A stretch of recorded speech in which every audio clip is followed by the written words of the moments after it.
যে আমরা যে আলোচনাটা করছিলাম নন ব্যাংকিং আর্থিক প্রতিষ্ঠানগুলো নিয়ে, সেখানে কি যুক্ত করতে চাচ্ছেন আসলে?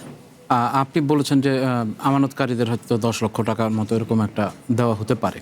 তো এই যে টাকাটা, এই টাকাটা আসলে আসবে কোথা থেকে? এই টাকাটা তো মানুষের ট্যাক্সের টাকা। অনেস্ট যারা ট্যাক্স পেয়ার আছে তারা যে ট্যাক্স দিয়েছে সেখানকার টাকা। তো আপনি অনেস্ট ট্যাক্স পেয়ারদের টাকা দিয়ে এভাবে একটা মানে লুটপাট হয়ে যাওয়া কোম্পানি যারা তাদের ডাইরেক্টরদের বিরুদ্ধে ব্যবস্থা না নিয়ে তাদের কাছ থেকে টাকা উদ্ধার না করে, এটা তো যুক্তিসঙ্গত হতে পারে না। যারা সৎপথে ট্যাক্স দিচ্ছে তো তাদের অপরাধ না। জি, আপনি যুক্ত করছিলেন। আমরা একটু আইপিও প্রসঙ্গে আসতে চাই। দেখছি 2.5 মাস ধরে দেশে কোনো নতুন আইপিও নেই। একই সময় 2.5 বছর ধরে, সরি দুঃখিত, 2.5 বছর ধরে একই সময়ে ভারতের বাজারেও দেখলাম যে কতগুলো আইপিও এসেছে এবং অন্যান্য বাজারে। বাংলাদেশের পরিস্থিতি এরকম কেন আসলে? ধন্যবাদ আপনাকে। দেখেন, এখানে আমাদের আইপিও রুলসের কিছু সমস্যার কথা তো আমরা শুনলাম। ডাইরেক্ট লিস্টিংয়ের জন্য রুলস চেঞ্জ হচ্ছে। ভালো ভালো কোম্পানি এই রুলস চেঞ্জ হলে কিছু আসবে, এবং এই যে প্রসেসটা, যে একটা আইপিও আনতে আমাদের 2 বছরের মতো সময় লেগে যায়, এই প্রসেসটাকে যদি আমরা 2-3 মাসের ভিতরে নামিয়ে নিয়ে আসতে পারি তাহলে এই ফ্লোটাও বাড়বে। কিন্তু একটা পলিসিগত সমস্যা রয়ে গেছে যেটা হয়তো ওইভাবে আইডেন্টিফাইড না। সেটা হচ্ছে ডিভিডেন্ডের উপর ডাবল ট্যাক্সেশন। বাংলাদেশে ডিভিডেন্ডের উপর ডাবল ট্যাক্সেশন প্রয়োগ করা হয়।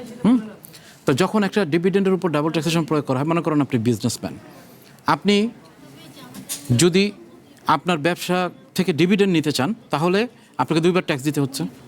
তাহলে আপনার এফেক্টিভ ট্যাক্স রেট পড়ে যাচ্ছে 40 থেকে 49%।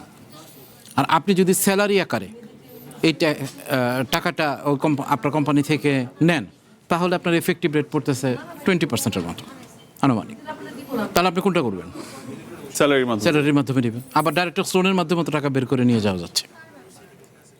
এই কারণে যেটা হয় সেটা হচ্ছে যে তারা উৎসাহিত হচ্ছে না মার্কেটে আসার। তারা ক্যাপিটাল রিটেইন করতে পারছে না কোম্পানিতে যখন ক্যাপিটাল রিটেইন প্রফিট রিটেইন করতে পারছে না, প্রফিট যখন রিটেইন করতে পারে না তখন সে কিন্তু মার্কেটে আসতে চাবে না। আবার সেকেন্ডারি মার্কেটে যখন লিস্টেড হবে তখন সাধারণ বিনিয়োগকারীদের ক্ষেত্রে হোক আর ইন্ডিভিজুয়াল ইনস্টিটিউশন ইনভেস্টরদের ক্ষেত্রেই হোক, তারাও কিন্তু দেখে যে তারা ডিভিডেন্ড ইল্ড কতটুকু পাচ্ছে। এখন দেখা যায় যে ডাবল ট্যাক্সেশনের জন্য যখন ডিভিডেন্ড ইল্ড পায় 2%, 2.5% অথবা 5%ই, তখন মার্কেট যখন একটু উঠে সে যদি একটা পার্টিকুলার ওই স্ক্রিপ্টটাতে 5% লাভ করে, তাহলে তো সে সারা বছরের জন্য বসে থাকবে না, তখন তো সে প্রফিটটা টেক করে ফেলে। যার ফলে যে মার্কেটের ভোলাটিলিটি এবং মার্কেট দাঁড়াতে পারে না, মার্কেটের টার্নওভার হয় না, এটা অন্যতম একটা কারণ। এটা কিন্তু শুধু রিটেল ইনভেস্টররা করে না, ইনস্টিটিউশনাল ইনভেস্টররা করে। এখানে ইনস্টিটিউশনাল ইনভেস্টর যতই বাড়ুক, যখন এই প্রফিটটা রিটেইন করা হবে না তখন কিন্তু সে এই ধরনের বিহেভিয়ার করতে থাকবে, যার ফলশ্রুতিতে সেকেন্ডারি মার্কেট সাস্টেন করছে না, এবং এটার ইম্প্যাক্ট যা পড়ছে প্রাইমারি মার্কেটেও। এবং প্রাইমারি মার্কেটে আমি আপনাকে তো বললাম, আপনি বিজনেসম্যান হিসেবে আপনি তো সবচেয়ে সহজটাই করতে পারবেন। এবং দেখেন আরও একটা জিনিস, যেটা 90 সালের পর থেকে দেখা গেছে যে লং টার্ম ফাইন্যান্সিং চলে গেছে ব্যাংকের কাছে। ব্যাংকের কাছে যখন লং টার্ম ফাইন্যান্সিং থাকার কথা হচ্ছে ক্যাপিটাল মার্কেটের ক্ষেত্রে, লং টার্ম ফাইন্যান্সিং যখন ওখানে চলে গেছে, ওখান থেকে লোন নেওয়াটা কিন্তু ইজি, কারণ ক্যাপিটাল মার্কেটে আসতে গেলে কিন্তু তাকে বিভিন্ন কমপ্লায়েন্সে থাকতে হয়। আর ব্যাংক থেকে আপনার লার্জ লোন নিতে গেলে 100, 200, 1000 কোটি টাকা নেওয়া কোনো ব্যাপার থাকতেছে না। যার ফলশ্রুতিতে এই লোনগুলো ব্যাংকে চলে গেছে, এবং ব্যাংক থেকে প্রথমে লুটপাট হয়েছে সরকারি ব্যাংকগুলো, তারপরে যখন তারা কনফিডেন্স পেয়েছে যেভাবে টাকা লুট করা যায়, তখন কিন্তু প্রাইভেট কমার্শিয়াল ব্যাংকের দিকে তারা হাত বাড়িয়েছে। যার ফলশ্রুতিতে আজকে ব্যাংকেও নাই, ম্যাক্সিমাম ব্যাংকেই টাকা নাই, কয়েকটা 5-6টা হয়তো ভালো ব্যাংকে আছে। কিন্তু এই সরকার তো বলছে যে শেয়ার বাজারকে আর একটু চাঙ্গা করবে, বড় বড় লোনের জন্য শেয়ার বাজারমুখী করবে মানুষকে, এবং আইপিও আনার জন্য দেখলাম যে আমাদের বিএসসিসি চেয়ারম্যান বলছে যে তিনি চেষ্টা করবেন এবং বাধ্য করবেন কিছু প্রতিষ্ঠানকে আনার জন্য। আপনি বলছিলেন তার বাইরে আমরা সরকারি প্রতিষ্ঠানগুলো এখানে তালিকাভুক্ত হওয়ার কথা অনেকদিন ধরে শুনেছি, সেটিও সম্ভব হয়নি। সরকারি প্রতিষ্ঠানগুলোকে পারছে না আনতে, তাহলে কিভাবে এই প্রজেক্ট বা এই সরকারের এই চাওয়াটা সাকসেস হবে? এইটা বর্তমান গভর্নমেন্টের একটা ভালো দিক হচ্ছে যে তারা পুঁজিবাজারকে অ্যাক্টিভ করতে চাচ্ছেন, এবং তারা বুঝতে পেরেছেন যে লং টার্ম ফাইন্যান্সিংয়ের জন্য পুঁজিবাজারই হতে হবে আসল জায়গা। তো সেই ক্ষেত্রে তারা বিভিন্ন নীতি নির্ধারণী কাজগুলো করছেন। আমি আশাবাদী যে লং টার্ম ফাইন্যান্সিং ব্যাংক থেকে বন্ধ হবে এবং পুঁজিবাজার থেকে হবে। এটা যখন হতে পারবে এবং যে পলিসিগত সাপোর্ট দরকার, কাউকে জোর করে আপনি কিছু করাতে পারবেন না। এই যে ডিভিডেন্ডের উপর ডাবল ট্যাক্সেশন, এইটা যদি আপনি বাদ দিয়ে দেন, তখন অটোমেটিক্যালি কোম্পানিগুলো প্রফিট রিটেইন করতে চাবে, সে পুঁজিবাজারে আসবে, পুঁজিবাজারের গভীরতা বাড়বে, লেনদেন বাড়বে, তখন আপনার কিন্তু গভর্নমেন্ট উপকৃত হবে তার কোম্পানিগুলো মার্কেটে ছেড়ে অর্থায়ন করতে। সারা দেশের মানুষ এই পুঁজিবাজারের সাথে সম্পৃক্ত হতে পারবে এবং চিপেস্ট সোর্স অফ ফাইন্যান্স এই ধরনের এই যে 13% 14%-এর লোন নিয়ে চলার মতো দিন বাংলাদেশের এখন আর নাই, কারণ বাংলাদেশের ব্যাংকগুলোতে আর টাকা নাই। জি, খুবই ভালো বলছেন যে বাংলাদেশের ব্যাংকগুলোতে আসলে টাকার সংকট, সেই ক্ষেত্রে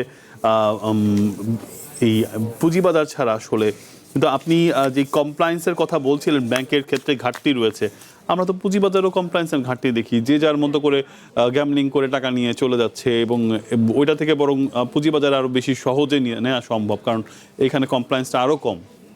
পুঁজিবাজারে কমপ্লায়েন্স কম না, পুঁজিবাজারে কমপ্লায়েন্স কম এটা বলার সুযোগ নেই। পুঁজিবাজারে গ্যামলিং করা তো সহজ বিষয়, সবাই গ্যামলিংয়ের সাথে আছে। পুঁজিবাজারে কমপ্লায়েন্স আসলে বেশি, কমপ্লায়েন্স কতটুকু প্রয়োগ করা হচ্ছে সেটা একটা বিষয় থাকতে পারে, এটা একটা কথা। আর আপনাকে ডাইরেক্টরসদের এগেনস্টে আপনাকে অবশ্যই এই ধরনের ল নিয়ে আসতে হবে অস্ট্রেলিয়ার মতো, যে ইনসলভেন্ট ট্রেডিং ল। যখন তারা দেখবে যে তাদেরকে জেলে যেতে হচ্ছে এই ধরনের ইনসাইডার ট্রেডিংয়ের জন্য এবং ইনসলভেন্ট ট্রেডিংয়ের জন্য, তখন এগুলো কমে আসবে। এনফোর্সমেন্ট বাড়াতেই হবে, কমপ্লায়েন্সের কোনো বিকল্প নাই। এবং পুঁজিবাজারে কমপ্লায়েন্স ব্যাংকের থেকে অবশ্যই বেশি। জি জি, সেটা কোম্পানির ক্ষেত্রে বেশি, কিন্তু আমরা দেখি যে টাকা যারা এখান থেকে নানা সময় নানাভাবে তস্রুপ করে, নিশ্চয়ই সেই হিসাবটাও আমরা জানি। বিশেষ করে বিভিন্ন বন্ড অমুক তমুকের নামে কিছুদিন আগেও আমরা দেখেছি যে গেল সরকারের আমলে টাকা পয়সা নিয়ে যাওয়া হয়েছে। তো এগুলোর অবসায়ন হয়তো হবে, পুঁজিবাজার মানুষের যে আস্থা সংকট হয়েছে নানা ধরনের ঘটনার কারণে, সেই আস্থা ফিরবে। কিছু যুক্ত করবেন কিনা সংক্ষেপে আমি শেষ করব। আমরা যেটা যুক্ত করতে চাচ্ছি সেটা হচ্ছে, আমি যে আলোচনাগুলো করেছি সেই আলোচনায় যে পুরো ইনভেস্টমেন্ট ইকোসিস্টেম বাংলাদেশের কিন্তু বেশ সংকটময় অবস্থায় আছে। একদিকে ট্যাক্সে তারা ব্যবসায়ী বিজনেসম্যানরা হয়রানির শিকার হচ্ছেন, টিডিএস আগে কেটে নেওয়া হচ্ছে, প্রফিট হোক বা না হোক। সেই সাথে ডিভিডেন্ডের ডাবল ট্যাক্সেশন আছে, ঠিক আছে, গ্যাস সংকট আছে, জ্বালানি সংকট আছে। ওদিকে রেমিটেন্স এবং রেডিমেড গার্মেন্টসের উপর ভরসা করে আমাদের চলতে হয়। মধ্যপ্রাচ্য থেকে শুরু করে সারা বিশ্বে যুদ্ধ চলছে। সব দিক দিয়ে ইকোনমি, বাংলাদেশেও টাকা পয়সা লুটপাট হয়ে গেছে। সব দিক দিয়ে ইনভেস্টমেন্ট ইকোসিস্টেম কিন্তু খুবই ভালনারেবল অবস্থায় আছে। এই অবস্থায় গভর্নমেন্টকে দ্রুত অবৈধ টাকা উদ্ধার এবং যারা এইসব সাথে কাজ করেছে, ট্যাক্স, বাংলাদেশের ইনকাম ট্যাক্স অ্যাক্ট যথেষ্ট শক্তিশালী, সেই ইনকাম ট্যাক্সের আওতায় এনে অতি দ্রুত এই ধরনের অবৈধ অর্থ উদ্ধার করে ইনভেস্টমেন্ট ইকোসিস্টেমের যে সমস্যাগুলো আছে সেগুলোর সংস্কার আর্জেন্ট হয়ে পড়েছে এবং অনতি বিলম্বে এগুলো করতে হবে, বিপদ করা নাড়ছে।